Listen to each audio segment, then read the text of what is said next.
ଆରେ କଣ ହେଇଛି କାମ? ସିଏ ଆମକୁ ଧମକ ଦେଇଛି ଏରିଆ ଛାଡି ଚାଲିଯିବାକୁ। କେଉଁ ସାର୍? ଆମ ଥାନାକୁ ଆସିଥିବା ନୂଆ ଅଫିସର ଇନ୍ସପେକ୍ଟର ଏକଲବ୍ୟ।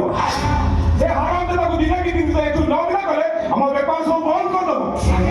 ଆଜ୍ଞା ସେ ଇନ୍ସପେକ୍ଟର ଯେତେବେଳେ ଥାନାକୁ ଆସେ ଲଗା ଭଲ ଲଗା ମନ୍ତ୍ରୀ କି ଭଲ ଲଗା ସେ ଇନ୍ସପେକ୍ଟର ଏଇଠିକି ଆସିବ।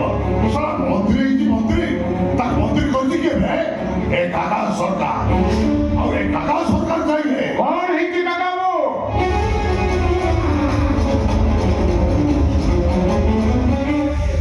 ଆପଣଙ୍କ ପେନସନ ଥିଲା ଜଣା ପଡୁଛି।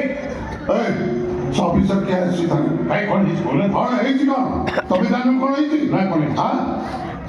ଆସିଲା ପୂର୍ବରୁ ମୋ କଥା ତ କିଛି କହିନ। ଓହୋ ଆପଣ କାହିଁକି ବ୍ୟସ୍ତ ହଉଛନ୍ତି? ମୁଁ ଡିଏସ୍ପି ଦୁର୍ଗା ଦକ୍ଷିଣ ରାୟ। ଯେତେ ଚାହିଁବି ସେ କର ମୋ ଉପରେ। ମୁଁ ଯାହା କହିବି ସେ ସେୟା କରିବି ମଧ୍ୟ। ତା ନହେଲେ ସିଧା ସସ୍ପେଣ୍ଡ ହବ। ତାକୁ ବୁଝେଇ ଦବ ମୋ କାକା ସରକାର। ଲୋକେ କହନ୍ତି ଭୂମିକମ୍ପର ଦ୍ୱିତୀୟ ଅବତାର।